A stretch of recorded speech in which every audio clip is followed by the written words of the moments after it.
The Biebers, they reveal all in their new editorial with Vogue, with Justin admitting to past addictions to Xanax and women. Now, he quit doing the deed for an entire year before the two tied the knot. I've actually heard he was quite the ladies' man, well endowed. Now, Tekashi's ex-baby mama, Sara, well, she's made some new chilling claims about years of abuse. While 6ix9ine, he can't really rebuttal from prison. We've got updates on 21 Savage and the online beef it's brewed up for hip-hop stars, including Chris Brown and Offset. And on a sadder note, the man behind the best cry ever, Lockridge, well, he passed away at the age of 60. We're gonna roll a clip. This is not for, don't laugh.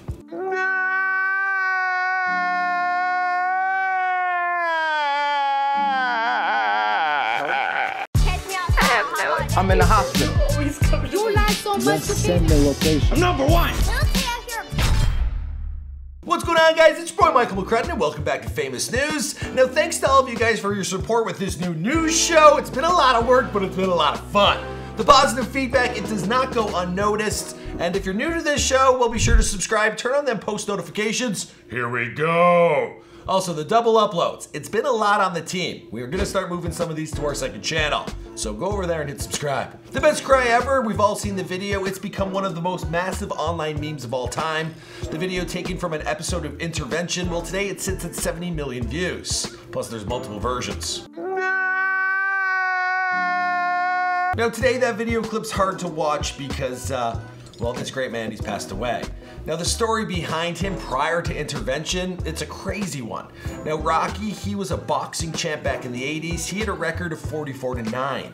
He beat Roger Mayweather with a first round knockout for the WBA junior lightweight title in 1984.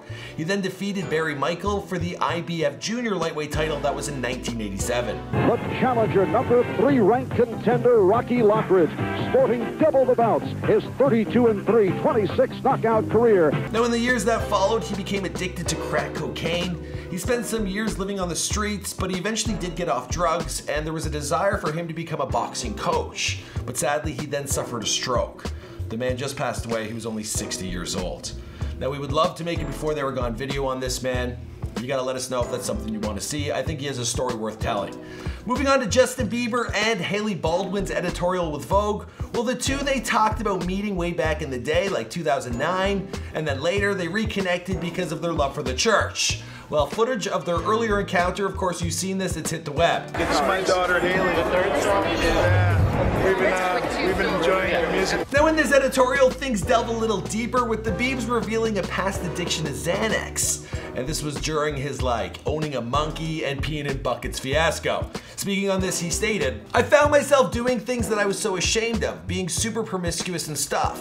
And I think I used Xanax because I was so ashamed. My mom always said to treat women with respect. For me, that was always in my head while I was doing it, so I could never enjoy it. Drugs put a screen between me and what I was doing. It got pretty dark. I think there were times when my security was coming in late at night to check my pulse to see if I was still breathing." You never really do know what's going on behind closed doors. Now Justin, he was one of the first social media stars. Not only did he come off of YouTube, he was on television, he was touring, but then he had to deal with the new pressures of Twitter and Instagram. Everyone was talking about him. Seth Rogen was throwing shade at him. It's a lot of pressure. Now the two of them talked about dealing with social media. Hailey, she said that when the two went public with their relationship, all of a sudden she had thousands and thousands of haters. People were hoping for them to fail. The couple, they also spoke about sex, with Justin revealing that he took 365 days off from the act as a way to purify himself. Speaking on this, he stated, "I think sex can cause a lot of pain. Sometimes people have sex because they don't feel good enough, because they lack self-worth.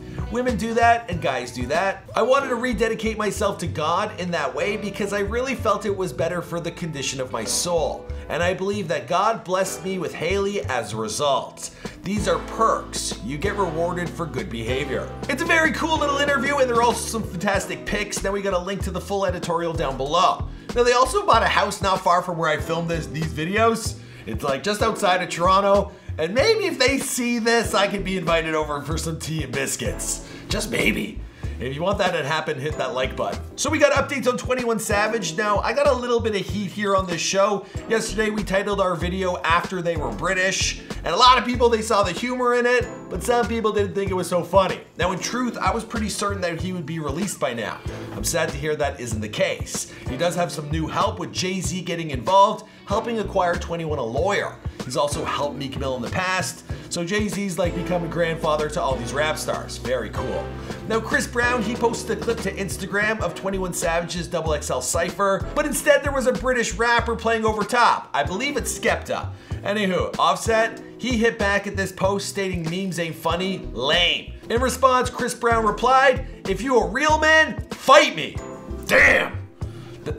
All over a meme, I guess. Now 6ix9ine's baby mama Sara, there's a lot of revelations in a new article she did with the Daily Beast. It details years of abuse, and one particular night in Dubai, this involved a 2-hour beating and rape. Now this is the kind of stuff that really turns my stomach. I got a feeling this is gonna unfold and there's gonna be a lot of he said, she said, even though he's in prison. There's a lot of accusations here. There's a link to the article down below. Maybe we'll touch on it later. It's really ugly. Now by the time you're watching this video, the Drake and Meek Mill Going Bad video, it is dropped. And it don't get much better than this. Moving on to what's trending on YouTube, the Ryan Reynolds and Hugh Jackman truce video is making big waves. This is on Ryan Reynolds' official YouTube channel. Now both boys, they produce commercials for the other products, the ones that they've created. Hugh Jackman, he's got Laughing Coffee, and Ryan, he's got Aviation America Gin. But one commercial certainly better than the other. Ryan Reynolds is a complete and total The gin's pretty great though. I'll have to try it someday. Film Theory has all your answers as to who the monster was in Bird Box, or what it was. You know. It takes on the form of your worst fears or your deepest sadness or your greatest loss. Except we know that that isn't true of the Bird Box creature, considering the early responses of, Oh my God, what the is that? I'm a massive fan of that man's work. Very smart, very entertaining. I also like that as he hosts it, he's always a PNG. I wish I thought of that. Then Ariana Grande, she has a behind the scenes video for her shoot of 7 Rings. That was so much fun, oh my gosh. Wow. And the Travis Scott music video for Can't Say, well, it's got me seeing a little bit of Daft Punk, some Gotham, and Evil Knievel, all mixed together for one beautiful video. There was also one of Joe Rogan's podcast clips with Travis Barker. Now, I've been watching these all week, and the one that's trending, of course, is Travis discussing his near-fatal plane crash. Well, after my accident as well, I was fed, 4 months in a hospital, being fed morphine every day for 4 months. Moving on to what's trending on Twitter, and of course we have On the Come Up and Who to Follow. First off, on Twitter, we have a new period emoji which will be coming to keyboards worldwide. Now this blood drip symbol, it will be the newest emoji released this year. And I guess they want to remove the stigma around menstruation. But whenever I think of it, I always think of this. I read somewhere that their periods attract bears. The bears can smell the menstruation. Well, that's just great. Also, Gucci, they face backlash for a new sweater, many connected to being, well, blackface. The item has since been removed from online and retail stores, faster than you can say, Drake! Drake? Drake? That was funny because he was wearing a Gucci headband.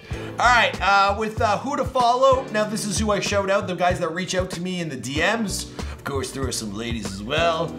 I gotta add some more ladies to this. Anyway, oh yeah, you guys been asking, where's Babe of the Day? We've merged that with On the Come Up or Who to Follow. A lot of these Instagram babes have a lot of followers. They're famous. First up with Who to Follow, this is where I give some love to those who reach out to me in the DMs. We've got a kid by the name of Not Danizo. Now this guy, he shared a lot of love for me. He's a local kid, he attends the University of Guelph. He works as a part-time model, but he also has hopes of opening his own creative agency.